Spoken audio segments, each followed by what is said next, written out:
Grâce à cette idiote, nous allons vivre sans rien nous refuser, chuchotait ma belle-mère à mon mari. Mais ils ignoraient que j'avais surpris leur conversation, que j'avais immédiatement bloqué toutes mes cartes bancaires, et que j'avais quitté la maison en silence, en laissant juste un mot. Avant de commencer, je vous invite à aimer cette vidéo, et à vous abonner à la chaîne.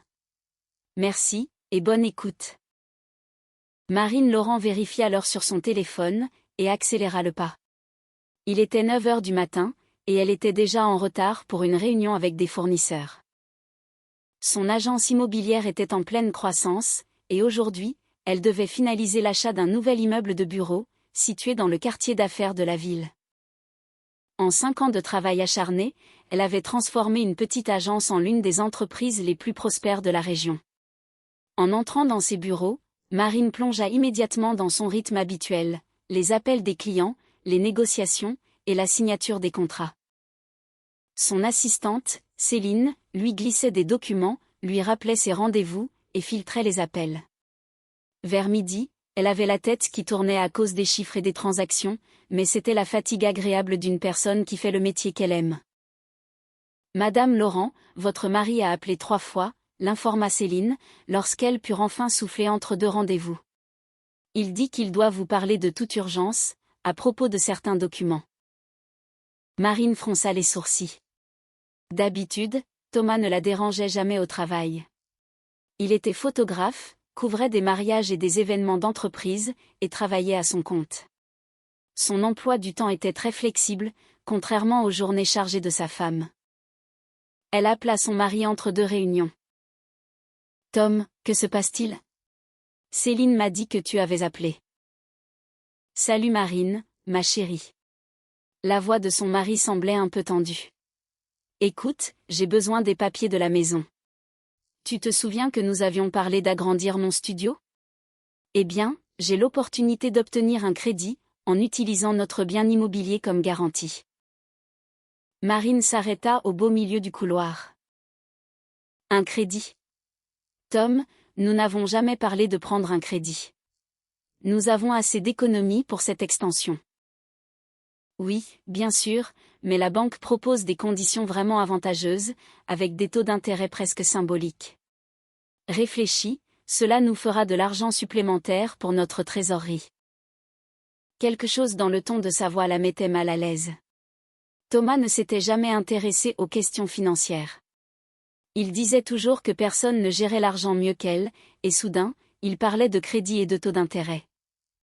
Très bien. Nous en parlerons plus en détail ce soir, dit-elle, avant de raccrocher. Toute la journée, cette étrange demande ne quitta pas son esprit. Pourquoi Thomas aurait-il besoin d'un prêt, alors qu'ils avaient des économies ? Et pourquoi ne lui en avait-il pas parlé avant, au lieu de l'appeler pendant ses heures de travail, avec un plan déjà tout préparé ? Le soir, à la maison, Marine décida d'éclaircir la situation avec tact. Thomas préparait le dîner, ce qui, en soi, était déjà inhabituel. En général, c'était elle qui cuisinait, ou bien il commandait à manger. Tom, dis-moi plus sur ce crédit. Quelle est cette banque ? Quelles sont les conditions ? Son mari se détourna de la cuisinière, avec un grand sourire. Cependant, une lueur d'incertitude traversa son regard. Ah, oui. C'est la Banque de l'Est. Le taux n'est que de 7% par an. Tu imagines ? Sachant qu'ils rémunèrent les dépôts à 5%, c'est presque de l'argent gratuit. Grâce à son travail avec les prêts immobiliers de ses clients, Marine connaissait bien le marché bancaire. La Banque de l'Est existait bel et bien, mais un taux de 7% pour un prêt avec garantie immobilière semblait très suspect. Habituellement, les taux étaient beaucoup plus élevés, surtout pour les auto-entrepreneurs. Et pourquoi as-tu besoin de fonds supplémentaires ? Nous avions prévu de développer le studio progressivement, avec notre propre argent. Marine, tu es une femme d'affaires. Tu sais bien qu'avoir de la trésorerie, c'est toujours une bonne chose. On pourrait acheter du nouveau matériel, ou agrandir l'espace. Elle acquiesça, mais quelque chose, au fond d'elle, continuait de la déranger. Thomas fuyait son regard, il utilisait des phrases toutes faites, comme si quelqu'un l'avait entraîné à sortir ses arguments.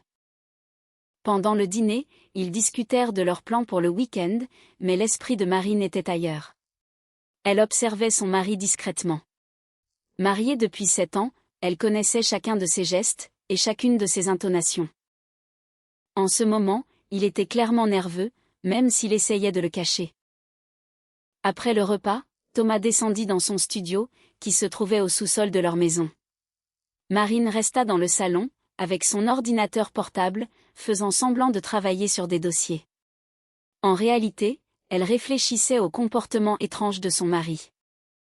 Vers 23 heures, le téléphone de Thomas, qu'il avait oublié dans la cuisine, se mit à sonner. Marine n'avait pas l'intention d'écouter aux portes, mais l'appel se répéta à plusieurs reprises. En jetant un coup d'œil à l'écran, elle vit un nom, Valérie. C'était sa belle-mère. Pourquoi la mère de Thomas appelait-elle si tard? En règle générale, Valérie était très respectueuse des horaires, et ne dérangeait jamais le soir. Marine descendit au studio. Tom, ta mère t'appelle. Son mari se retourna brusquement, et une expression de panique traversa son visage. Ah, oui, merci. Il monta les escaliers à toute vitesse, attrapa son téléphone, et sortit sur le balcon. Marine retourna à son ordinateur, mais il lui était impossible de se concentrer. La conversation sur le balcon dura près d'une demi-heure. Thomas parlait à voix basse, mais ses intonations étaient pleines de tension. Lorsqu'il revint, son visage était soucieux. Tout va bien? Il est arrivé quelque chose à ta mère? Non, non, tout va bien. C'est juste qu'elle s'inquiète pour les travaux de rénovation de son appartement. Elle voulait mon avis. Encore une chose étrange. Valérie ne demandait jamais conseil pour ses travaux, elle décidait toujours de tout, toute seule. Et pourquoi appeler à 23 heures, juste pour discuter de carrelage ou de papier peint? Cette nuit-là, Marine eut beaucoup de mal à trouver le sommeil. Le crédit, l'appel tardif de sa belle-mère, la nervosité de son mari, tout cela formait un puzzle bien mystérieux. Peut-être qu'elle se faisait simplement des films. Il arrivait parfois que Thomas soit distrait, surtout lorsqu'il se passionnait pour de nouveaux projets. Le lendemain matin, Marine décida de mettre ses soupçons de côté pour un moment. Elle avait une présentation importante à faire pour un grand promoteur immobilier, et elle devait se concentrer sur son travail. Mais, à peine fut-elle arrivée au bureau, que Céline lui annonça une nouvelle. « Votre belle-mère a appelé. Elle a dit qu'elle passerait vous voir ce soir. Elle a quelque chose d'important à discuter. » C'était de plus en plus bizarre. Valérie prévenait toujours de ses visites à l'avance, et généralement par l'intermédiaire de Thomas.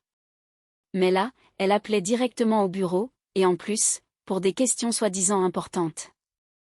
Toute la journée, Marine essaya de se concentrer sur sa présentation, mais ses pensées revenaient sans cesse au comportement incompréhensible de sa belle famille. Le soir venu, elle était prête à avoir une conversation franche avec son mari. À la maison, Thomas l'accueillit avec un enthousiasme exagéré. « Marine, j'ai de super nouvelles. Ma mère passe nous voir ce soir, elle veut qu'on discute de projets familiaux. » « Quel projet ?» s'inquiéta Marine. « Eh bien, elle envisage de déménager pour se rapprocher de nous.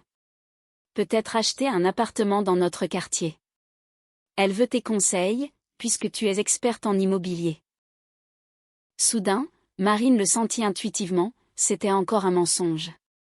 Valérie vivait dans son appartement depuis plus de 20 ans, et n'avait jamais parlé de déménager. Au contraire, elle répétait souvent que la seule façon dont elle quitterait cet endroit, ce serait les pieds devant. La belle-mère arriva vers 20 heures. Marine remarqua tout de suite qu'elle s'était mise sur son 31. Un nouveau chemisier de couleur crème, une coiffure soignée, et même un léger maquillage. D'habitude, Valérie n'accordait pas beaucoup d'importance à son apparence lors des repas de famille. « Marine, ma chérie, dit-elle en serrant sa belle-fille dans ses bras. Comment vont les affaires? J'ai entendu dire que tu avais beaucoup de succès. » En 7 ans de relation, Valérie n'avait jamais montré un intérêt aussi vif pour le travail de Marine. D'ordinaire, elle s'informait poliment de sa santé, de la météo, ou de ses projets de vacances. Mais là, soudainement, elle parlait de business et de réussite. Autour d'une tasse de thé, la conversation dériva naturellement vers l'immobilier. Marine, à ton avis, vaut-il mieux investir dans la pierre en ce moment, ou garder son argent sur des comptes épargne, demanda la belle-mère. Cela dépend du montant et de la durée, répondit prudemment Marine. L'immobilier est un excellent investissement à long terme, mais cela demande un capital de départ important. Et si, par exemple, on utilisait un bien immobilier déjà acquis, pour le mettre en garantie et obtenir un crédit, afin d'acheter un autre appartement? Thomas se mit à tousser brusquement, et se leva précipitamment pour aller chercher des serviettes. Marine le suivit des yeux. Son mari était visiblement très nerveux. Valérie, pourquoi auriez-vous besoin d'un crédit? Pour autant que je sache, vous avez des économies. Oui, bien sûr que j'en ai. Mais tu comprends bien qu'il vaut mieux ne pas toucher à son propre argent. C'est plus malin de prendre l'argent de la banque à un faible taux, surtout s'il y a moyen d'obtenir des conditions avantageuses. Encore ces histoires de pourcentage bancaire. Marine observa attentivement sa belle-mère. Valérie avait travaillé toute sa vie comme infirmière, et ne s'était jamais intéressée aux investissements ou au crédit. D'où lui venait soudainement cette éducation financière? Et quelle banque propose des conditions aussi intéressantes? Demanda Marine. La Banque de l'Est, répondit du tac au tac la belle-mère. À cet instant, Marine surprit un regard entendu entre le mari et sa mère. À présent, le tableau devenait beaucoup plus clair. Ce crédit n'était pas pour l'extension du studio de Thomas, ni pour l'achat d'un appartement pour Valérie. C'était un plan commun, qu'ils essayaient de lui cacher. Le reste de la soirée se déroula dans une atmosphère très tendue. Marine participait à la conversation, tout en observant attentivement les réactions de son mari et de sa belle-mère.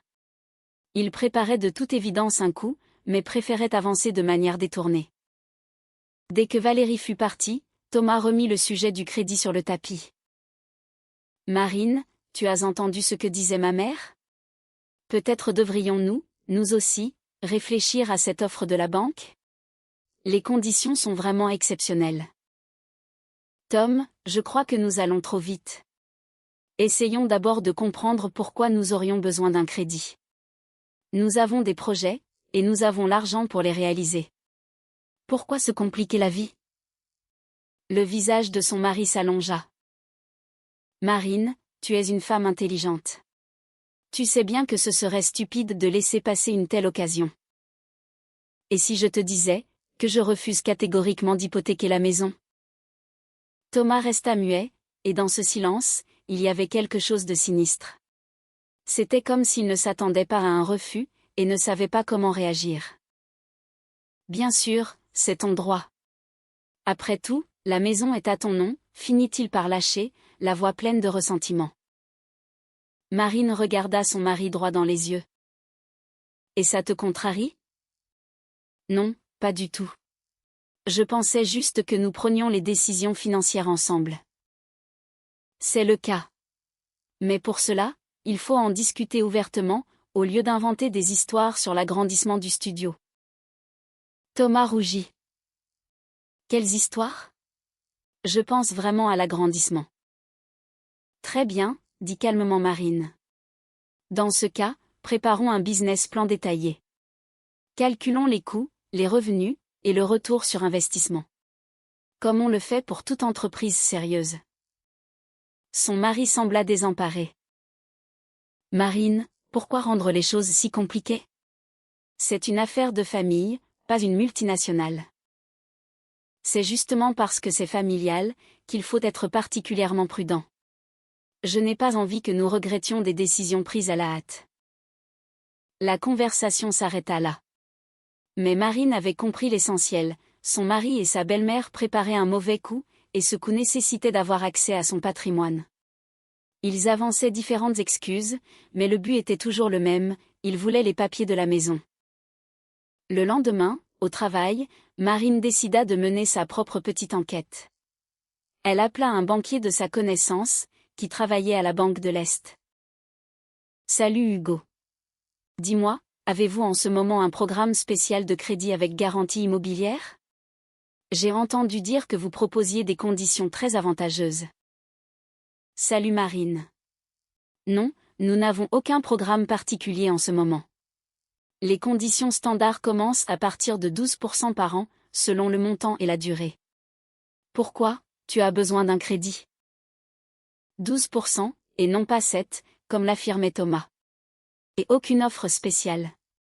Cela signifiait que son mari avait tout simplement menti.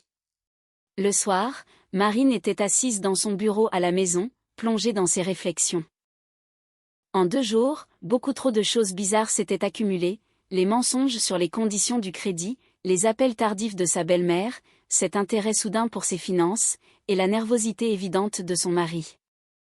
Elle ouvrit son coffre-fort, où étaient rangés les documents de propriété. La maison était bel et bien à son nom exclusif, achetée avant le mariage, grâce à l'argent de la vente d'un appartement hérité de sa grand-mère. Thomas n'avait absolument aucun droit sur ce bien. Mais, et s'il essayait, d'une manière ou d'une autre, d'obtenir ses droits, ou d'utiliser la maison comme garantie dans son dos? Marine travaillait dans l'immobilier depuis assez longtemps pour le savoir, les escrocs sont nombreux, et même les personnes les plus proches sont parfois capables de mentir pour de l'argent. Elle prit un carnet de notes, et commença à lister tous les épisodes étranges de ces derniers jours. La liste était impressionnante. Soit elle devenait paranoïaque, soit il se tramait réellement quelque chose contre elle. Marine décida d'agir avec prudence, mais avec fermeté. Dès le lendemain, elle irait consulter un avocat, pour savoir comment protéger ses biens au maximum. En attendant, elle devait surveiller attentivement le comportement de son mari et de sa belle-mère. Son intuition la trompait rarement dans les affaires. Elle espérait ne pas se tromper non plus dans sa vie privée. Mais, pour une raison obscure, elle avait déjà l'intime conviction que la vie parfaite qu'elle avait bâtie pendant 7 ans, présentait ses premières fissures sérieuses. En s'endormant, Marine se dit que, le lendemain, elle commencerait à rassembler des informations de manière plus méthodique. Si ses soupçons se confirmaient, il lui faudrait prendre de graves décisions. Et sinon, elle pourrait en rire tranquillement, en se moquant de sa propre méfiance. Mais le sommeil tardait à venir. Trop de questions tournaient dans sa tête, et pour la plupart, elle n'avait pas encore de réponse.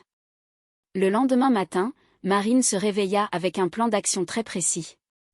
La première chose à faire, c'était de découvrir la situation financière réelle de Thomas. En 7 ans de mariage, elle ne s'était jamais mêlée de ses affaires, lui faisant une confiance aveugle. À présent, cette confiance lui semblait bien naïve. Arrivée au bureau, elle régla d'abord les affaires courantes, puis appela son amie Chloé, qui travaillait au centre des impôts. « Chloé, tu pourrais me rendre un service? J'ai besoin de vérifier la situation financière d'un entrepreneur. De manière officielle, via une requête. » Marine, que se passe-t-il? Des problèmes avec des partenaires? Je n'en sais rien pour l'instant. Peut-être des problèmes avec mon mari. Chloé garda le silence un instant. Je vois. Donne-moi ces informations. Tu auras les données demain. Marine lui dicta les informations d'identité et le numéro fiscal de Thomas. Un sentiment de culpabilité envers son mari luttait contre son anxiété grandissante, mais c'est l'anxiété qui l'emporta. Vers midi, l'avocat avec lequel Marine collaborait depuis des années pour son agence, l'appela. « Maître Dubois, j'aurais besoin d'une consultation en droit de la famille. Auriez-vous une petite demi-heure à m'accorder? » Bien sûr, Madame Laurent. Passez me voir après 15 heures, nous discuterons de tout cela. Dans le bureau de l'avocat, Marine se sentait mal à l'aise. 7 ans plus tôt, elle croyait sincèrement que son mariage avec Thomas durerait toujours, et qu'il n'aurait jamais besoin de s'occuper de détails juridiques. « Maître, dites-moi, si un bien immobilier a été acquis avant le mariage, le conjoint ne peut pas en disposer, n'est-ce pas? » C'est exact. Les biens acquis avant le mariage restent la propriété exclusive de l'acheteur. Toutefois, il y a des nuances. Si, après le mariage, des fonds communs ont été investis dans le bien pour des rénovations majeures ou des reconstructions, le conjoint pourrait réclamer une part de la valeur ajoutée. Marine se souvint, 1 an auparavant, ils avaient fait des travaux de rénovation dans la maison. Officiellement, l'argent provenait de ses propres revenus, mais d'un point de vue juridique, cela pouvait être considéré comme des fonds communs. Et si l'un des conjoints essaie d'hypothéquer le bien, sans que l'autre ne soit au courant? Le visage de l'avocat devint très sérieux. Là, il s'agit de fraude. Pour mettre un bien en garantie, il faut le consentement de tous les propriétaires. Cependant, certains escrocs trouvent des moyens de contourner la loi, avec de fausses signatures ou de fausses procurations. Comment puis-je me protéger? Vous pouvez faire inscrire une opposition auprès du service de la publicité foncière. Ainsi, personne ne pourra vendre, hypothéquer, ou transférer le bien, sans votre présence physique et votre signature. Marine nota précieusement toutes ces recommandations. En sortant du cabinet de l'avocat, sa décision était prise. Dès le lendemain, elle déposerait les documents nécessaires pour bloquer toute transaction sur sa maison. Mieux valait prévenir que guérir. Le soir, à la maison, Thomas l'accueillit comme si de rien n'était. Ils dînèrent ensemble, et parlèrent de leurs projets pour le week-end. Marine observait son mari avec une grande attention, mais il gardait son calme. Ce n'est que lorsque son téléphone sonna, que son visage se crispa. « Maman, salut. Oui, je suis à la maison. Non, je ne lui en ai pas encore parlé. D'accord, on en discute demain. » Après cet appel, Thomas devint distrait, et se perdit souvent dans ses pensées. Marine faisait semblant de ne rien remarquer, mais elle enregistrait mentalement chaque détail. Le lendemain, Chloé lui envoya le rapport sur les revenus de Thomas. Les chiffres étaient choquants. Pour la dernière année, ses revenus déclarés atteignaient une somme ridicule, moins de 10 000 euros. Pourtant, il photographiait régulièrement des mariages, facturés entre 1 000 et 2 000 euros la prestation. Marine fit un calcul rapide. Même si Thomas ne faisait qu'un seul mariage par mois, ses revenus auraient dû être largement supérieurs. Cela voulait dire qu'il recevait la majeure partie de son argent au noir, sans le déclarer. Mais où passait tout cet argent? Pour les dépenses du ménage, Thomas participait très peu, utilisant ses revenus presque exclusivement pour ses besoins personnels. C'était Marine qui payait la maison, les factures d'énergie, les courses, et la grande majorité des dépenses communes. Le soir même, elle décida de tâter le terrain en douceur. « Tom, comment ça se passe pour tes impôts en ce moment? Tu n'oublies pas de faire tes déclarations? » Son mari s'étrangla avec son thé. « Bien sûr que non. Pourquoi tu me demandes ça? » Pour rien. C'est juste que dans mon secteur, les contrôles sont très stricts en ce moment. Je me disais que pour les photographes, ça devait être pareil. Oui, il contrôle, répondit vaguement Thomas, avant de changer rapidement de sujet. Le jour suivant, Marine déposa officiellement les documents pour bloquer toute transaction sur sa maison. La procédure était simple, mais prenait un peu de temps. Au moins, maintenant, elle était rassurée, personne ne pourrait disposer de son bien dans son dos. Mais cette tranquillité fut de courte durée. Le vendredi soir, Valérie débarqua à l'improviste. Cette fois, elle n'avait pas prévenu, et portait un grand sac de voyage, comme si elle avait l'intention de passer la nuit. « Marine, ma chérie, pardonne-moi de débarquer sans appeler. Je passais par là, alors j'ai décidé de faire un saut. » Valérie habitait à l'autre bout de la ville, l'excuse du « je passais par là » n'était vraiment pas convaincante. Pendant le dîner, la belle-mère se montra d'une politesse exagérée. Elle s'intéressa au travail de Marine, à sa santé, et lui posa des questions sur ses projets futurs. Marine lui répondait avec courtoisie, mais restait sur ses gardes. « Tu sais, Marine, j'ai repensé à notre discussion sur l'immobilier. Peut-être devrions-nous vraiment faire quelque chose, avant que les prix ne s'envolent totalement. » Valérie, quelle somme envisagez-vous pour cet investissement? La belle-mère échangea un regard avec son fils. Eh bien, avec Thomas, nous avons fait un petit calcul. On pourrait hypothéquer cette maison, et acheter 2 appartements. L'un pour moi, et l'autre pour vous, que vous pourriez louer. Ce serait une excellente affaire. Marine les dévisagea tour à tour. Et vous avez déjà consulté la banque? Oui, un peu, répondit Thomas. Ils nous ont dit qu'avec la valeur de notre maison, on pourrait obtenir un crédit pour un très bon montant. C'est intéressant. Et quelle banque avez-vous consulté? La Banque de l'Est, s'empressa de répondre la belle-mère. Marine hocha la tête. Je vois. Et dites-moi, vous êtes-vous renseigné sur les démarches administratives? Quels sont les documents requis? Thomas commença à expliquer, mais s'emmêla dans les détails. Il était évident qu'il n'y avait eu aucune consultation sérieuse avec une banque. Ils avaient très probablement cherché des informations sur Internet.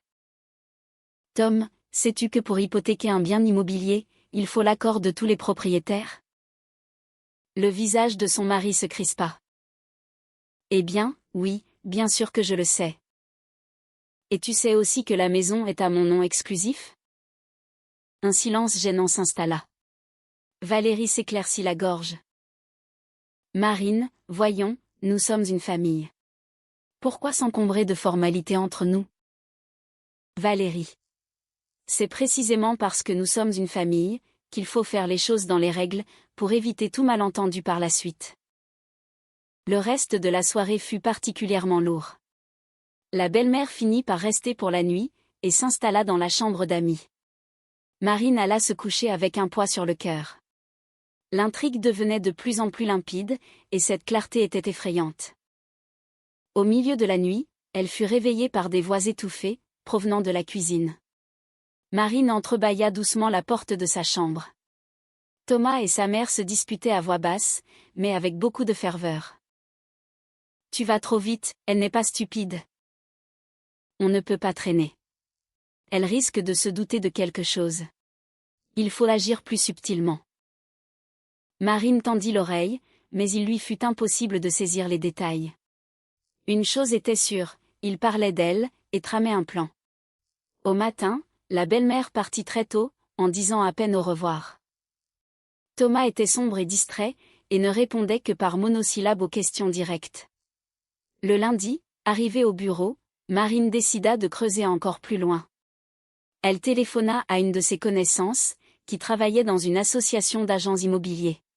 « Léa, pourrais-tu vérifier si quelqu'un a récemment demandé une estimation pour ma maison, ou si une demande de crédit a été déposée avec mon adresse en garantie? » Marine, qu'est-ce qui se passe? Je n'en sais rien pour le moment. Mais il est possible que quelqu'un essaie de faire une fraude avec mon bien. Quelques heures plus tard, Léa la rappela. Marine, j'ai du nouveau. La semaine dernière, un homme a contacté la Banque de l'Est, pour demander un crédit en mettant ta maison en garantie. Il s'est présenté comme le propriétaire, mais quand on lui a demandé les papiers, il s'est volatilisé. Le cœur de Marine s'emballa. Cela prouvait que Thomas avait déjà entrepris des démarches concrètes, et que seule l'absence de titre de propriété l'avait empêché d'aller jusqu'au bout. Tu as une description de cet homme? Environ 30 ans, taille moyenne, cheveux bruns. Le conseiller n'a pas mémorisé plus de détails. Cette description correspondait parfaitement à Thomas. À présent, il n'y avait plus l'ombre d'un doute. Son mari avait bel et bien tenté d'hypothéquer sa maison. Marine passa la journée entière à analyser la situation. Thomas et sa mère préparaient clairement un mauvais coup. Vraisemblablement, ils voulaient obtenir un prêt en utilisant la maison, pour dépenser l'argent à leur propre fin. Peut-être qu'ils avaient des dettes, dont elle ignorait l'existence. Le soir, de retour à la maison, elle décida de prêcher le faux pour savoir le vrai. « Tom, tu te souviens quand tu m'as parlé de ce crédit à la Banque de l'Est? J'y ai réfléchi, et je me dis que l'on devrait peut-être sérieusement étudier la question. » Le visage de son mari s'illumina instantanément. « Sérieusement? Tu es d'accord pour en discuter? » Oui, je suis prête. Mais d'abord, allons ensemble à la banque, pour vérifier toutes les conditions. Puisque je suis la propriétaire, rien ne pourra se faire sans moi, de toute façon. Thomas hésita. Mais pourquoi devrions-nous y aller tous les deux?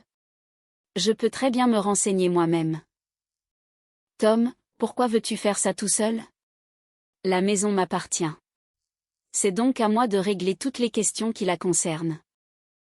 Oui, bien sûr. C'est juste que... Je me disais que nous étions mari et femme. Il ne devrait pas y avoir de telles formalités entre nous. Marine le regarda intensément. Et quelles sont les formalités qui te dérangent, exactement? Aucune. C'est juste étrange qu'une femme ne fasse pas confiance à son mari. Qui a dit que je ne te faisais pas confiance? Je veux simplement participer personnellement à nos décisions financières importantes. C'est tout à fait normal. Thomas détourna le regard. Bien sûr, c'est normal. Mais d'après le ton de sa voix, il était clair qu'il espérait tout régler sans qu'elle n'intervienne, et peut-être même, à son insu. Le jour suivant, Marine reçut la confirmation officielle, le blocage de sa propriété était enregistré. Désormais, toute transaction immobilière était gelée, jusqu'à ce qu'elle donne son consentement en personne. Le soir, elle décida de lui faire passer un nouveau test. Tom, je suis passé au service de la publicité foncière pour mon travail aujourd'hui, et j'en ai profité pour vérifier le statut de notre maison. Tu savais qu'on pouvait bloquer le bien, pour se protéger des escrocs? Thomas se figea, sa fourchette en l'air. Quel blocage? Une interdiction de toute démarche administrative. Comme ça, personne ne peut vendre ou hypothéquer la maison, sans l'accord direct du propriétaire. Et pourquoi faire ça? Les papiers de la maison sont bien à l'abri chez nous. Tom. Des documents, ça peut se falsifier ou se perdre. Un blocage officiel, c'est une garantie absolue. Le visage de son mari devint livide. Et tu as déjà mis en place ce blocage? Pas encore. J'y réfléchis. Thomas se leva brusquement de table. Marine, pourquoi veux-tu faire ça? Nous avions prévu de prendre un crédit. Prévu? Je me rappelle seulement en avoir discuté. Nous n'avions aucun plan concret. Bien sûr que si. Ma mère et moi en avons longuement parlé, nous sommes même allés à la banque. Marine fixa son mari avec attention. Vous y êtes allés? Quand ça? Et pourquoi sans moi? Thomas réalisa qu'il en avait trop dit. Eh bien, pour une consultation préliminaire. On voulait connaître les conditions, avant de t'en parler. Je vois. Et qu'avez-vous découvert, au juste? Qu'il est possible d'obtenir une belle somme en garantissant la maison, et avec des taux tout à fait raisonnables. Combien, exactement? Thomas annonça un montant qui coupa le souffle à Marine. C'était presque la valeur totale de la maison. En clair, ils avaient prévu de mettre son bien en garantie pour obtenir la somme maximale. Tom, et pourquoi vouliez-vous dépenser tout cet argent? Comment ça, pourquoi? Pour acheter des appartements, comme l'a expliqué ma mère. Acheter quels appartements? Dans quel quartier? À quel prix? Thomas se mit à bredouiller des mots incompréhensibles. Il était évident qu'il n'avait absolument aucun projet immobilier en tête. Cet argent devait servir à autre chose. Tom, sois honnête. Pourquoi as-tu besoin de cet argent? Son mari se détourna. Je ne vois pas de quoi tu parles. Tu le sais très bien. Est-ce que tu as des dettes? Quelles dettes? Pourquoi tu vas chercher ça? Parce que tu as essayé d'hypothéquer ma maison, et cela, dans mon dos. Thomas se retourna brusquement. Qui t'a dit ça? Peu importe qui. Ce qui compte, c'est que c'est la vérité. Un silence lourd s'abattit sur la pièce. Thomas se laissa tomber sur une chaise, et prit sa tête entre ses mains. Marine, je peux tout expliquer. Explique, alors. J'ai effectivement des dettes. De grosses dettes. Enfin, la vérité éclatait au grand jour. Marine s'assit face à son mari. Quelle dette? Envers qui? Envers des particuliers. J'ai joué. Joué à quoi? Au poker en ligne. Au début, je gagnais, mais après, j'ai commencé à perdre. Je pensais pouvoir me refaire, mais je n'ai fait que creuser mon trou. Marine sentit le sol se dérober sous ses pieds. Combien tu dois? Thomas lui annonça un chiffre qui lui donna le vertige. C'était une somme astronomique. Et ça dure depuis combien de temps? 2 ans, peut-être un peu plus. Tu me mens depuis 2 ans. Je ne mentais pas, je ne t'en parlais juste pas. Je croyais pouvoir m'en sortir tout seul. Et ta mère est au courant? Thomas hocha la tête. Elle m'aide comme elle peut, mais elle n'a pas beaucoup de moyens. Tout s'éclairait, l'origine de ce fameux plan de crédit. Valérie connaissait les dettes de son fils, et l'aidait à trouver un moyen de rembourser, sur le dos de Marine. Tom, et que disent tes créanciers? Ils me menacent. Le visage de son mari devint gris. Pour l'instant, ils patientent, mais leur patience a des limites. Et tu as décidé d'hypothéquer ma maison pour payer tes dettes? Marine, je voulais t'en parler honnêtement, mais j'avais peur que tu ne comprennes pas. Je comprends très bien, au contraire. Tu avais prévu de me tromper, de récupérer de l'argent sur le dos de ma propriété, et de le dépenser pour régler tes problèmes. Non, j'avais l'intention de tout rembourser. Je te le jure. Rembourser avec quoi? Tes revenus sont misérables, et tes dettes sont colossales. Thomas garda le silence. Il n'avait aucun moyen de rembourser, et il en était conscient. Et si tes créanciers avaient exigé le remboursement du prêt, que se serait-il passé? Eh bien, ils auraient vendu la maison. Ma maison. Notre maison. Tom, cette maison est à moi. Tu n'y as aucun droit. Marine se leva, et fit les 100 pas dans la pièce. Le tableau était désormais complet. Son mari s'était endetté jusqu'au cou, lui avait caché la vérité pendant 2 ans, et comptait régler l'addition avec ses biens personnels. Et sa belle-mère était au courant depuis le début. Marine, je sais que j'ai mal agi, mais que suis-je censée faire? Ces gens ne plaisantent pas. Et tu as pensé à ça, quand tu as commencé à jouer? Je pensais pouvoir gagner. Combien de temps te reste-t-il? Jusqu'à la fin du mois. Jusqu'à la fin du mois. C'est-à-dire, 2 semaines. Marine comprenait qu'elle devait prendre une décision très rapidement. Soit elle aidait son mari à éponger ses dettes, soit elle se protégeait des conséquences de son irresponsabilité. Tom, est-ce que ces gens savent où nous habitons? Son mari haussa les épaules d'un air évasif, mais une lueur de terreur passa dans ses yeux. Ils le savent. C'est possible. Ce n'était plus seulement sa propriété qui était en danger, mais aussi sa sécurité. Marine sut qu'elle n'avait plus de temps pour tergiverser. Très bien, demain nous irons voir un avocat, pour régler cette situation officiellement. Un avocat? Pourquoi faire? Pour savoir quelles sont mes options, et quelles sont mes obligations en tant qu'épouse. Le visage de Thomas se décomposa. Visiblement, il espérait régler l'affaire discrètement, sans faire de bruit et sans formalité judiciaire. Ils passèrent le reste de la soirée en silence. Marine réfléchissait à la vitesse à laquelle son mariage de 7 ans venait de s'effondrer. Une semaine plus tôt, elle se croyait une femme heureuse et épanouie. À présent, elle découvrait qu'elle vivait avec un homme capable de la trahir, prêt à sacrifier sa sécurité pour régler ses propres ennuis. Cette nuit-là, elle ne parvint pas à fermer l'œil. Divers scénarios tournaient dans sa tête, et aucun n'était réjouissant. Le lendemain, elle devrait prendre de lourdes décisions, qui dicteraient le cours du reste de sa vie. Mais il y avait une chose dont Marine était certaine, quelles que soient les conséquences, elle ne laisserait personne disposer de sa vie ni de ses biens sans son accord, même s'il s'agissait de son propre mari. Le lendemain matin, Marine se réveilla avec l'esprit clair, et un plan bien défini. Pendant la nuit, elle avait tout analysé et pris sa décision. D'abord, elle devait consulter un avocat, pour ensuite agir en fonction de la situation. Thomas avait l'air abattu, et évitait de la regarder dans les yeux.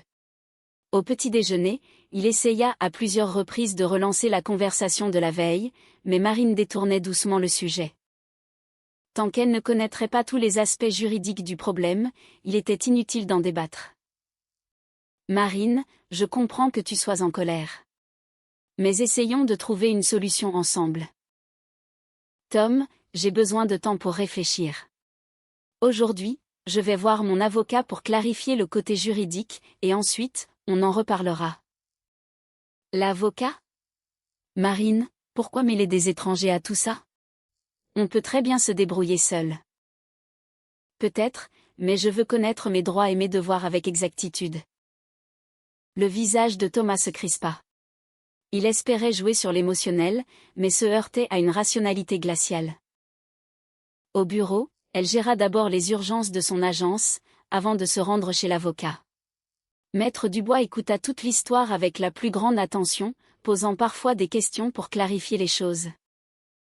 Madame Laurent, la situation est grave, mais elle n'est pas sans issue. L'essentiel, c'est que vous ayez pris les devants pour bloquer votre bien immobilier. Désormais, votre mari ne peut plus en disposer. Et quelle est ma part de responsabilité vis-à-vis de ces dettes? Si ces dettes ont été contractées à votre insu, et ne concernent pas les besoins du foyer, vous n'êtes responsable de rien. Les dettes de jeu sont le problème exclusif du débiteur. Donc, ces créanciers ne peuvent pas s'en prendre à mes biens? Absolument pas, puisque ce bien a été acheté avant votre mariage. Cependant, ils pourraient tenter de vous faire pression en utilisant votre mari. Je vous recommande donc de prendre des mesures de précaution. Maître Dubois lui expliqua quels documents préparer, pour se protéger au maximum. Il lui conseilla également d'ouvrir de nouveaux comptes bancaires, auxquels son mari n'aurait pas accès. Et il y a un autre point très important, ajouta l'avocat. Si les menaces des créanciers deviennent concrètes, il faut immédiatement contacter la police. N'essayez surtout pas de régler ce genre de problème par vous-même. Marine nota toutes ces recommandations. En quittant le cabinet, elle ressentit un étrange soulagement. Enfin, la situation était claire d'un point de vue légal. Sur le chemin du retour, elle s'arrêta à la banque, et ouvrit un nouveau compte à son nom. Elle y transféra la majeure partie de ses économies. Thomas avait accès à leur ancien compte joint, mais pas au nouveau. À la maison, son mari était absent. Un mot laissé sur la table de la cuisine indiquait qu'il était parti dîner chez sa mère. Marine profita de son absence pour rassembler tous les documents importants, son passeport, le titre de propriété de la maison, ses cartes bancaires, et ses fiches de paie. Elle rangea le tout dans un coffre-fort, dont elle seule connaissait le code. En début de soirée, Thomas rentra, accompagné de sa mère. Valérie avait l'air déterminée, voire belliqueuse. Ils avaient sûrement débattu de la situation, et mis au point une stratégie. Marine, chérie, Thomas m'a raconté votre discussion d'hier, commença la belle-mère. Je comprends que tu sois bouleversée, mais nous sommes une famille, et nous devons nous entraider dans les moments difficiles. Valérie, s'entraider, c'est une chose. Mais me cacher des dettes monumentales pendant 2 ans, c'en est une autre. Thomas avait peur de te faire de la peine. Les hommes ont parfois du mal à reconnaître leurs erreurs. Il avait peur de me faire de la peine, mais il n'a pas eu peur de mettre ma maison en péril? La belle-mère et son fils échangèrent un regard. Marine, votre maison est grande, elle vaut très cher. Même si on prend un crédit dessus, il restera encore la moitié de sa valeur. Tu ne vas pas te retrouver à la rue. Marine regarda attentivement Valérie. Et si on ne peut pas rembourser ce crédit? La maison sera saisie et vendue dans sa totalité. Elle ne sera pas vendue. On trouvera un moyen de payer. Quel moyen? Les revenus de Thomas sont minuscules, et vous touchez une retraite. Eh bien, on trouvera une solution, il cherchera un travail mieux payé. Marine comprit, ils n'avaient absolument aucun plan pour rembourser l'argent. Ils espéraient simplement résoudre les problèmes au fur et à mesure. Et vous comprenez bien que si l'on hypothèque la maison, on ne peut y vivre que tant que le crédit est payé rubis sur l'ongle? On le comprend, répondit Thomas. Mais qu'est-ce qu'on peut faire d'autre? Ces gens sont dangereux. Tom, est-ce que tu as pensé à ça, quand tu passais tes nuits à jouer? Marine, arrête avec tes reproches. Ce qui est fait est fait. Maintenant, Il faut trouver une solution. Une solution? Parfait. Vends ton équipement photo, trouve un deuxième travail, emprunte à tes amis. Mais ma maison ne fera pas partie de l'équation. Les visages de son mari et de sa belle-mère se durcirent. Marine, et la solidarité, alors? Nous sommes mariés, lança Thomas. La solidarité, ça aurait été de me dire la vérité dès le départ. Mais tu m'as menti pendant 2 ans. Je n'ai pas menti, je n'ai juste rien dit. C'est exactement la même chose, surtout quand tu prévois de régler tes dettes avec mon argent. Valérie se leva du canapé. Marine, je vois bien que tu refuses d'aider mon fils. C'est ton droit. Mais n'oublie pas que c'est ton mari. S'il lui arrive malheur, tu ne pourras t'en prendre qu'à toi-même. Les mots de sa belle-mère sonnaient comme une menace à peine voilée. Marine sentit son estomac se nouer sous le coup de la colère. Valérie, vous êtes en train de me menacer? Personne ne menace personne. Je dis juste les choses comme elles sont. Très bien. Alors moi aussi, je vais dire les choses comme elles sont. Thomas s'est endetté par sa propre bêtise. Il m'a caché la vérité pendant 2 ans. Il a prévu de me tromper et d'hypothéquer ma maison. Et maintenant, vous essayez de me faire du chantage. Et après tout ça, vous exigez que je sacrifie mon propre patrimoine? Nous voulons juste que tu sois une véritable épouse, répondit froidement sa belle-mère. Une véritable épouse n'est pas censée éponger les dettes de jeu de son mari. Thomas bondit de sa chaise. Marine, tu veux qu'il me tue, c'est ça? Je veux que tu assumes tes actes, au lieu de te cacher derrière moi. Donc, tu refuses de m'aider? Je refuse de risquer ma maison pour tes dettes. Le mari et sa mère échangèrent de nouveau un regard. Il y avait quelque chose d'inquiétant dans leurs yeux. Très bien, finit par dire Valérie. Nous allons trouver d'autres solutions. Ils se retirèrent dans la cuisine, sous prétexte de préparer le repas, mais ils y chuchotaient, et Marine savait pertinemment qu'ils parlaient d'elle et qu'ils échafaudaient de nouveaux plans. Pendant le dîner, l'atmosphère était électrique. La belle-mère et son fils restaient polis, mais glaciaux. Valérie resta une fois de plus pour la nuit, prétextant qu'elle ne se sentait pas très bien. Pendant la nuit, Marine entendit à nouveau des voix étouffées venant de la cuisine. Cette fois, la discussion dura longtemps, presque jusqu'au petit matin. Elle n'essaya pas d'écouter, mais elle savait qu'une stratégie se mettait en place contre elle. Le lendemain, la belle-mère partit tôt, et Thomas s'enferma dans son studio. Marine se prépara pour aller travailler, mais avant de partir, elle passa voir son mari. Tom, j'ai besoin de connaître l'échéance exacte. Jusqu'à quelle date dois-tu rembourser tes dettes? Jusqu'au 25. C'est dans 10 jours. Et que se passera-t-il si tu ne paies pas? Thomas ne répondit pas, mais son visage en disait long. Rien de bon. Très bien. Tu as 10 jours pour trouver une solution. Mais sans l'implication de ma maison.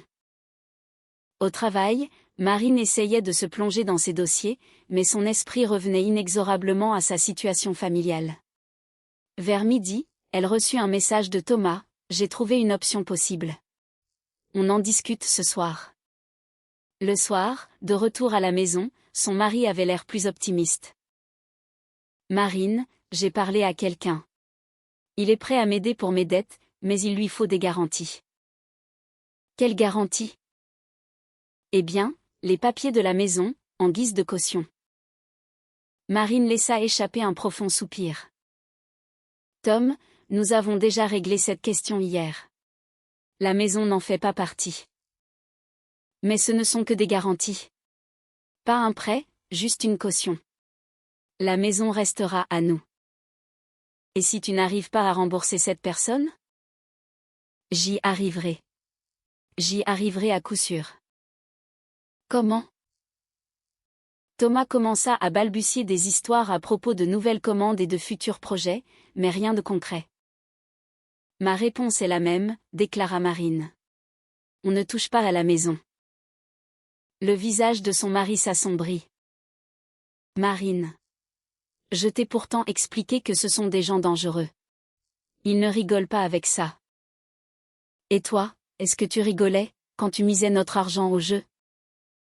Arrête de me le reprocher sans arrêt. Je continuerai à te le reprocher, tant que tu n'auras pas compris la gravité de la situation.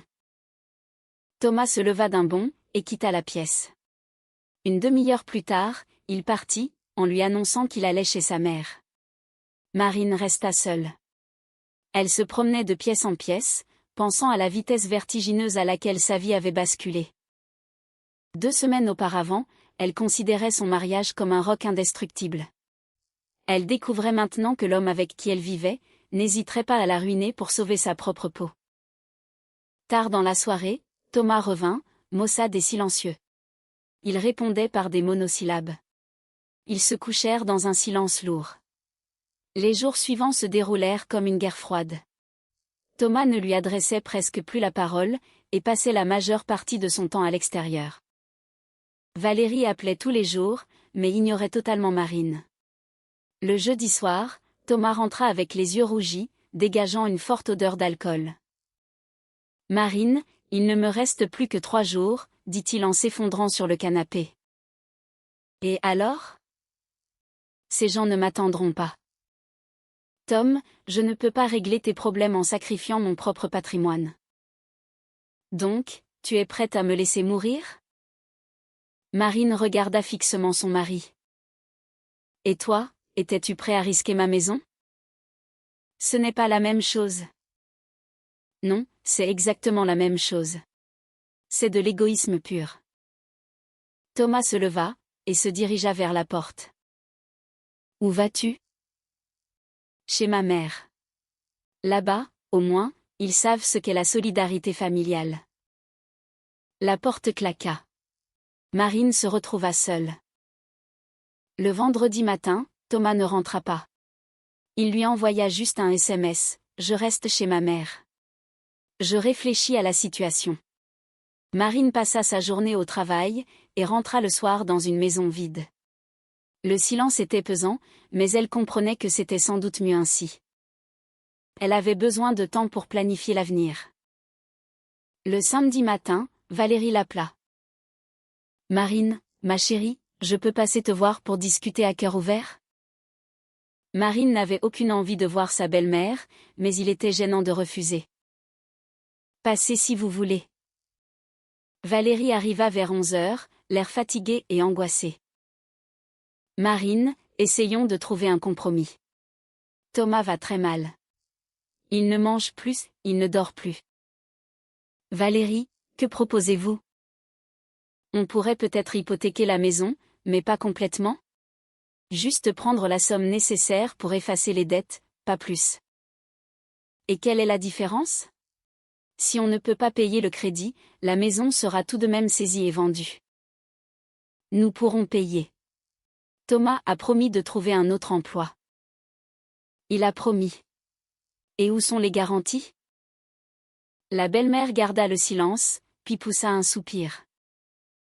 Marine, je comprends tes doutes, mais Thomas est mon fils. Je ne peux pas l'abandonner alors qu'il est en danger.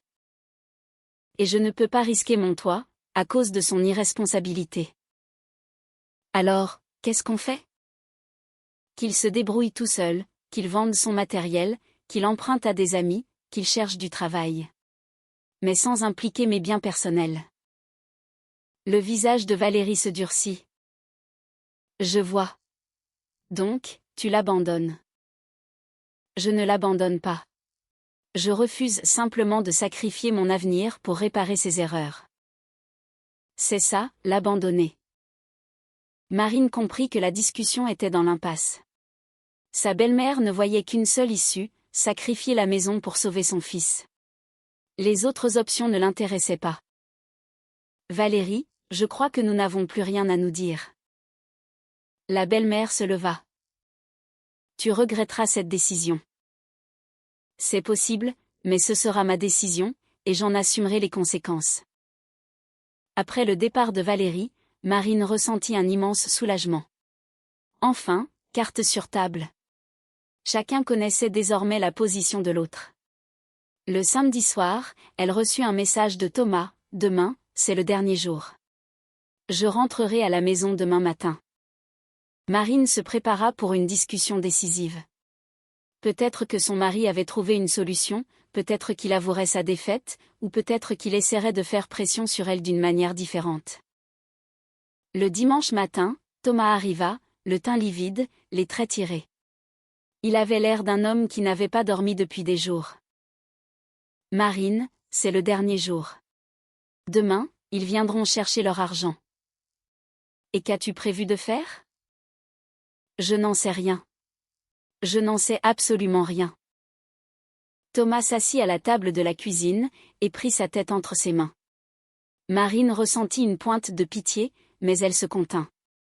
Sa compassion pourrait être perçue comme un signe de faiblesse ou de soumission. « Tom, et si tu avouais honnêtement à ces gens que tu n'as pas l'argent ?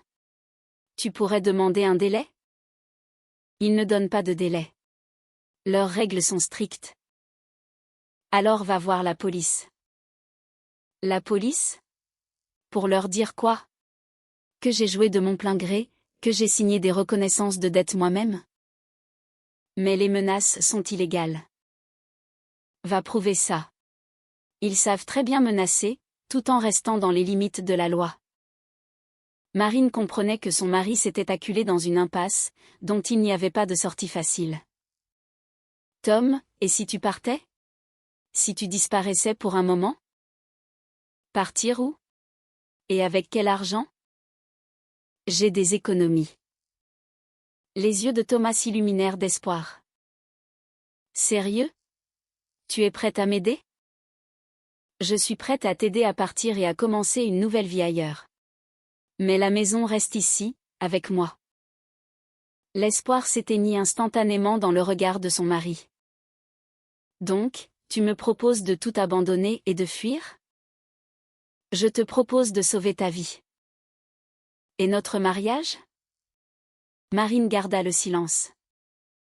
« Tom, notre mariage s'est terminé à la minute où tu as décidé de régler tes problèmes en me mentant et en utilisant mon argent.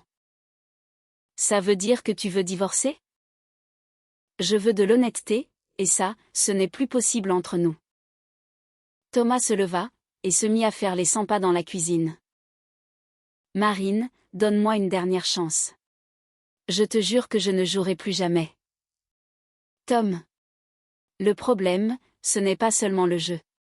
Le problème, c'est que tu m'as menti pendant 2 ans, que tu as comploté pour me prendre mes biens, et que tu as impliqué ta mère là-dedans. Ce n'est pas une erreur, c'est tout un système.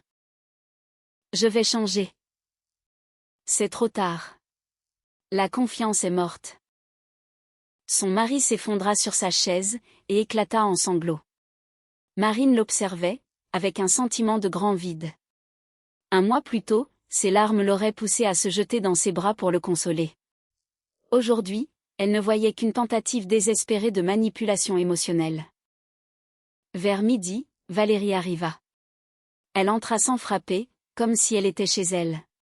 « Alors, Marine, chérie, as-tu changé d'avis ? » « Non. » « Même en sachant que demain, Thomas pourrait se faire tuer ? » « Valérie, arrêtez de dramatiser.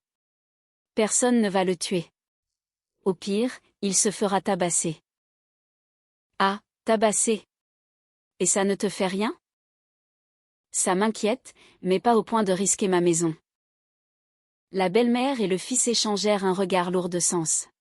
« Très bien, lâcha Valérie. Dans ce cas, on va faire autrement. » « Comment ça, autrement ? » « Tu verras bien. » Le ton de la belle-mère était menaçant. Marine se mit sur ses gardes. « Qu'est-ce que vous préparez ? » ? « Rien de spécial. Nous allons juste protéger les intérêts de la famille. » Le reste de la journée se passa dans un climat de tension extrême. Thomas et sa mère chuchotaient dans les coins, échafaudant des plans. Marine sentait bien qu'il se préparait quelque chose de très mauvais. Le soir venu, la belle-mère resta encore dormir. Elle affirmait ne pas vouloir laisser son fils seul dans une épreuve aussi terrible. Au beau milieu de la nuit, Marine fut réveillée par des voix douces dans le salon. Elle regarda l'heure, 2h30 du matin. Que fabriquait-il en plein milieu de la nuit? Elle ouvrit doucement la porte de sa chambre et tendit l'oreille. Les voix étaient étouffées, mais on pouvait distinguer certaines phrases. Demain, c'est le dernier jour. Elle sera obligée d'accepter. Il n'y a pas d'autre solution. Puis, la voix de Valérie s'éleva, beaucoup plus claire. Grâce à cette idiote, nous allons vivre sans rien nous refuser. Marine resta pétrifiée. Qu'est-ce qu'elle venait d'entendre? Maman, moins fort, chuchota Thomas. Mais qui veux-tu qui nous entende? Elle dort à poing fermé. Écoute bien, demain matin, tu vas à la banque avec les papiers. Je me suis renseignée. Il y a moyen d'obtenir un crédit sans son accord. Comment ça, sans son accord? C'est elle la propriétaire. Mon petit idiot. Il y a des moyens. L'essentiel, c'est d'avoir accès aux documents. Et si elle refuse de nous les donner? Elle ne refusera pas. Je sais comment lui parler. Je vais hurler, je vais pleurer en parlant de ta mort imminente, et elle acceptera. Les femmes, avec un peu d'émotion, ça se manipule facilement. Et si elle refuse, on prendra les documents nous-mêmes. J'ai vu où elle les rangeait. Marine sentit des frissons glacés courir le long de sa colonne vertébrale. Ainsi, il prévoyait de lui voler ses papiers, et de souscrire un prêt dans son dos. Maman, c'est complètement illégal. Et qu'est-ce qui est légal dans ta situation? Soit on te sauve, soit tu deviens handicapé à vie. Choisis. Et après, quand elle s'en rendra compte? Qu'est-ce qu'elle pourra bien faire? Poursuivre son propre mari en justice? Elle n'est pas comme ça. Elle va râler, elle va faire une scène, et puis elle finira par se résigner. L'important, c'est de la mettre devant le fait accompli. Et si elle ne se résigne pas? Eh bien, vous divorcerez. Et alors? Tu récupéreras la moitié du patrimoine. Avec cet argent, tu pourras te refaire une vie. Marine écoutait cet échange, en n'en croyant pas ses oreilles. En fin de compte, ils avaient tout planifié, voler les documents, obtenir le crédit, la mettre devant le fait accompli. Et si elle refusait, obtenir la moitié du patrimoine par le divorce. Et tu m'achèteras un appartement ensuite, demanda Valérie. Bien sûr, maman. Comme on l'a prévu. On le mettra à ton nom, pour que personne ne puisse nous l'enlever. Parfait. Alors, demain, on exécute le plan. Le matin, je lui pique une crise de nerfs à propos de ta mort. Si elle donne les papiers, c'est bon. Sinon, on les prendra nous-mêmes quand elle partira au travail. Et on aura le temps de boucler le crédit en une journée? Largement. Je me suis renseignée à la banque. Il y a quelqu'un là-bas qui peut accélérer la procédure. Contre un petit remerciement financier, évidemment. Marine referma doucement la porte et écouta les battements affolés de son propre cœur. Ainsi, dès demain matin, ils allaient mettre leur plan à exécution, soit par la manipulation, soit par le vol. Mais ils ignoraient un détail crucial. Les documents de la maison n'étaient pas dans le coffre du bureau, mais dans un coffre à la banque. Et une interdiction officielle avait été posée sur le bien, rendant impossible toute transaction immobilière sans sa présence physique. Marine se glissa silencieusement jusqu'à son bureau, et attrapa son téléphone portable. Il fallait agir vite, et avec fermeté. D'abord, elle bloqua toutes les cartes bancaires auxquelles Thomas avait accès. Ensuite, elle vira ce qui restait sur leur compte commun vers son nouveau compte personnel. Puis, elle rédigea un message à sa banque, pour interdire toute opération sur ses anciens comptes sans sa présence physique. Tout cela lui prit environ 1 heure. Dans le salon, ils continuaient à chuchoter, et à peaufiner leur plan pour le lendemain. Marine s'assit devant son ordinateur, et tapa rapidement une lettre. Cher mari et belle-mère, je vous remercie pour votre conversation nocturne très franche, que j'ai surprise par hasard.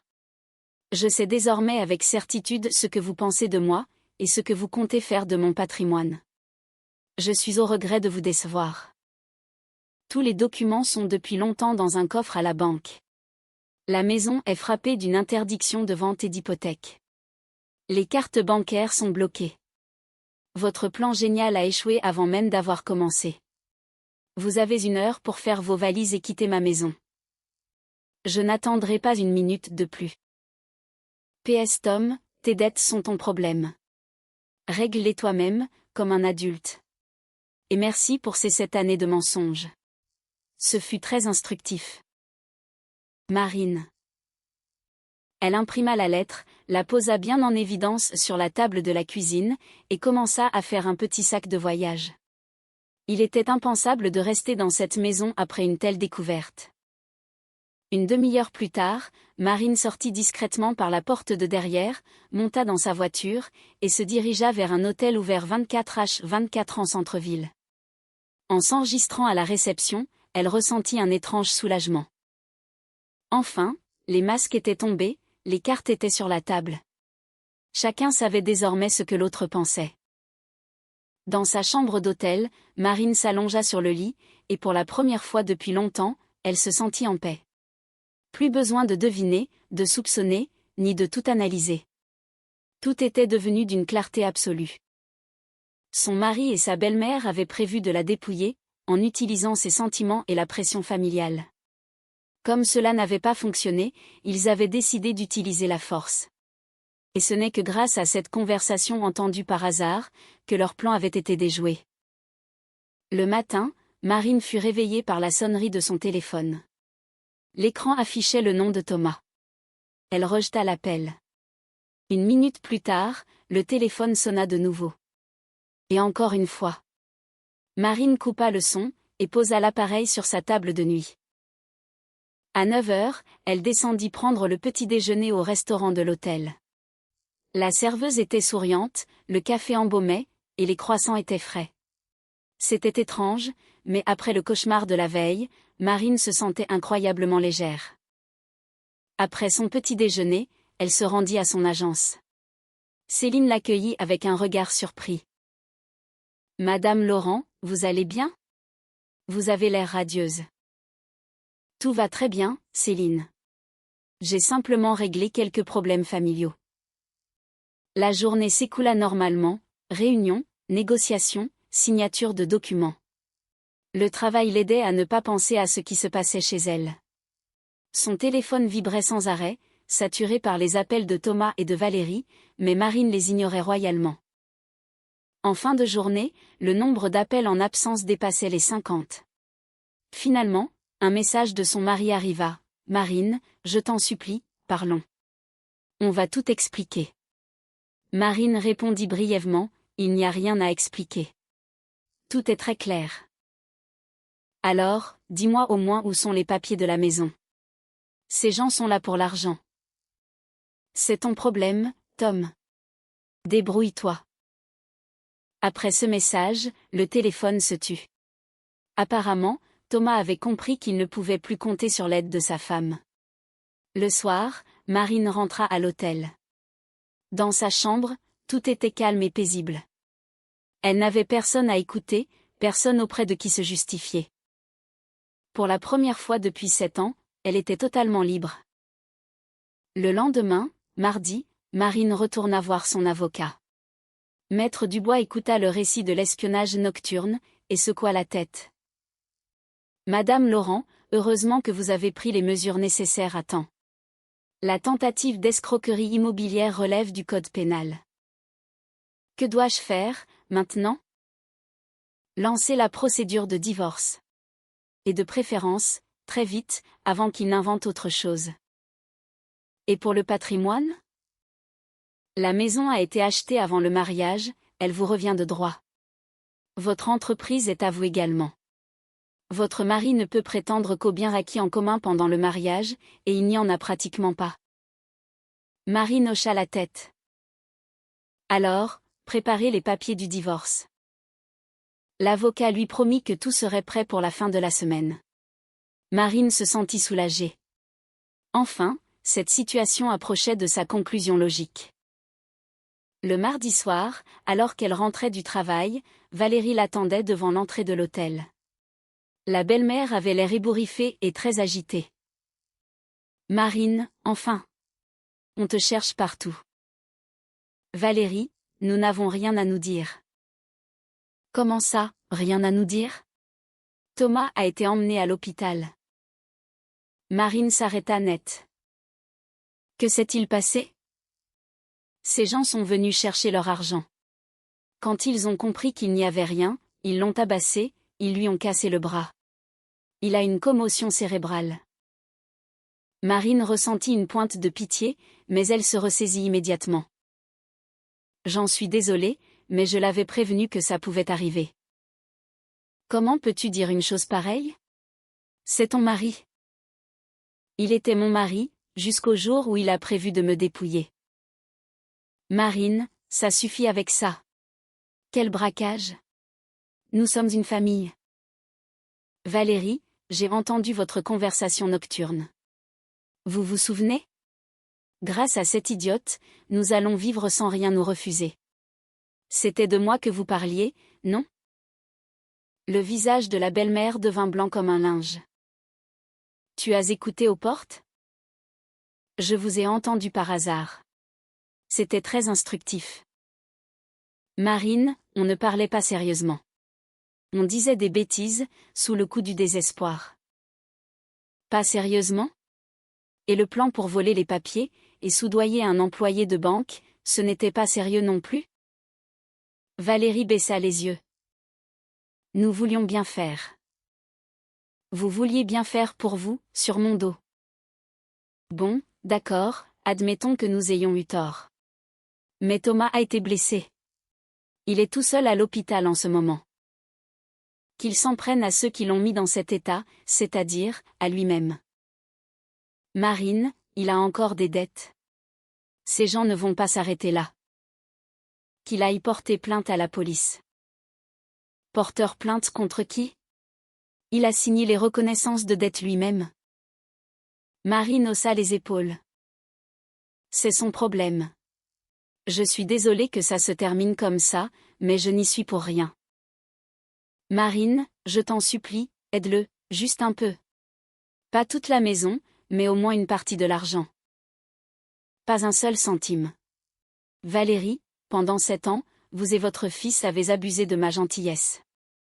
J'ai entretenu la famille, j'ai payé toutes les dépenses, et vous me preniez pour une idiote. C'est terminé. La belle-mère se mit à pleurer. Marine, mais où vais-je aller, moi? Je n'ai que ma petite retraite. Et ça ne vous inquiétez pas, quand vous prévoyez d'acheter un appartement avec mon argent? Nous voulions tout rembourser, honnêtement. Rembourser avec quoi? Les revenus de Thomas sont minables, et vous avez une retraite. Vous saviez pertinemment qu'il n'y avait rien pour rembourser. Valérie essuya ses larmes avec un mouchoir. Qu'est-ce qu'on va faire, maintenant? Apprenez à vivre selon vos moyens. Thomas devra chercher un vrai travail, et vous, vivez avec votre retraite. Et ses dettes? Qu'il négocie un échelonnement avec ses créanciers, ou qu'il se déclare en faillite personnelle. Marine, mais nous sommes de la famille. Vous l'étiez. Jusqu'au divorce. La belle-mère regarda Marine avec une lueur d'espoir. Il y aura vraiment un divorce? Absolument. Les documents sont déjà en cours de préparation. Les épaules de Valérie s'affaissèrent. Je vois. Donc, on se retrouve seul. Vous n'avez jamais été avec moi. Vous étiez seul depuis le début, et vous m'avez juste utilisé. La belle-mère fit demi-tour, et s'éloigna d'un pas lourd. Marine la regarda partir, et ne ressentit absolument rien, ni pitié, ni colère, ni regret. Juste un immense vide. Le mercredi, Marine passa à la maison pour récupérer le reste de ses affaires. La voiture de Thomas était garée dans la cour, mais il n'y avait personne à l'intérieur. Visiblement, il était toujours à l'hôpital. Marine rassembla rapidement l'essentiel, ses vêtements, ses papiers, et ses objets de valeur. Elle laissa le reste. C'est elle qui avait acheté la plus grande partie des meubles et de l'électroménager, mais elle ne voulait pas traîner ces vieux objets dans sa nouvelle vie. En partant, elle jeta un dernier coup d'œil à la maison. Cette année s'était écoulée ici, comme en un seul jour. Cette année d'illusion, brisée en une seule nuit. Étrangement, quitter cette maison ne lui causait aucune tristesse. Plutôt un immense soulagement. À la fin de la semaine, l'avocat avait préparé tous les papiers du divorce. Marine les signa calmement, sans aucune émotion. Un chapitre de sa vie se fermait, un autre s'ouvrait.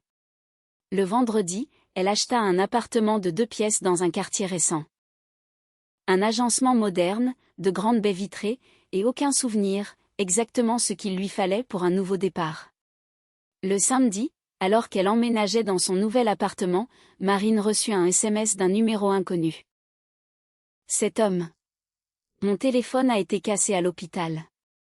Marine, voyons-nous. Je veux m'excuser. Elle répondit, des excuses ne sont pas nécessaires. Fais ta vie. Je t'en supplie, juste une rencontre. J'ai compris beaucoup de choses. Tom, la seule chose que tu as comprise, c'est que ton plan a échoué. Ça ne sert à rien de se voir. Marine, je t'aime. Ton amour est bien étrange. 2 ans de mensonges, et une tentative de cambriolage. Après ce message, le téléphone resta silencieux. 1 mois plus tard, le divorce fut officiellement prononcé. Thomas ne se présenta pas à l'audience, il envoya son avocat. Marine reçut la notification de la dissolution du mariage par courrier. Ce jour-là, elle croisa par hasard Chloé, son amie des impôts. « Salut Marine. Comment vas-tu ? J'ai appris que tu avais divorcé. » « C'est fait. Et tout va pour le mieux. » « Et ton ex-mari, comment ça va pour lui ? On m'a dit qu'il avait eu des ennuis. » « Je ne sais pas. Je ne m'y intéresse plus. » Au fait, il s'est déclaré en faillite personnelle. Maintenant, il est officiellement ruiné. Marine hocha la tête. C'était prévisible. Et ta belle-mère vend son appartement. Elle déménage en banlieue pour vivre chez sa sœur. Je vois. Marine ne ressentait ni joie malveillante, ni compassion. Elle ne faisait que constater les faits. Chacun avait récolté ce qu'il avait semé. Encore 1 mois plus tard, en passant devant son ancienne maison, elle vit un panneau « à vendre ». Thomas avait probablement décidé de se débarrasser du studio loué au sous-sol. Et la semaine suivante, elle tomba sur un entrefilet dans le journal local, un homme avait été arrêté pour tentative de fraude avec des documents bancaires. Il n'y avait pas de photo, mais la description correspondait à Thomas. Marine posa le journal, et alla préparer le dîner. Dans son nouvel appartement, tout était clair et chaleureux. Sur le balcon, poussaient les fleurs qu'elle avait plantées elle-même. Dans le réfrigérateur, il y avait de la nourriture, achetée avec son propre argent. Dans le coffre-fort, se trouvaient les titres de propriété qu'on ne pourrait jamais lui enlever. 6 mois après le divorce, le chiffre d'affaires de son agence avait bondi de 30%. Elle avait canalisé son temps et son énergie retrouvée dans son travail, et les résultats avaient dépassé toutes ses espérances, de nouveaux bureaux, des employés supplémentaires, et une expansion de ses activités. Côté cœur, rien ne se dessinait pour l'instant, mais cela ne la contrariait pas. Après 7 ans de tromperie, elle avait besoin d'être seule, de faire le point sur elle-même, et de comprendre ce qu'elle voulait vraiment. Parfois, des connaissances lui demandaient si elle regrettait son divorce. Marine répondait honnêtement, non, elle ne regrettait rien. Son seul regret, c'était d'avoir perdu cette année de sa vie, et d'avoir été si aveugle et naïve pendant si longtemps. Mais même ces années n'étaient pas totalement perdues. Elle lui avait appris la leçon la plus importante, on ne peut faire confiance qu'aux faits, pas aux belles paroles. Il faut toujours tout vérifier, même dans les relations les plus intimes.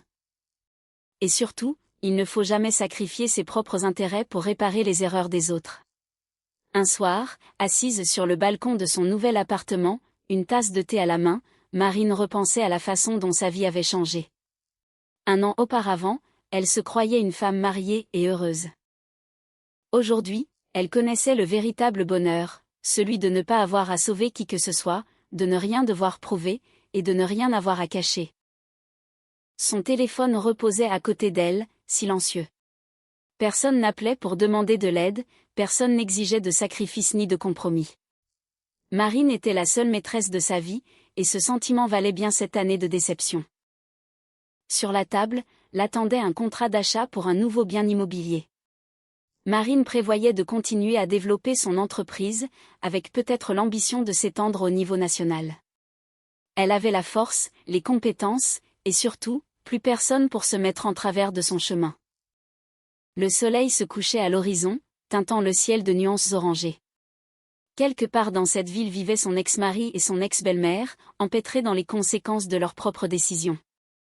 Quelque part, des gens travaillaient, faisaient des erreurs, et apprenaient de ces erreurs.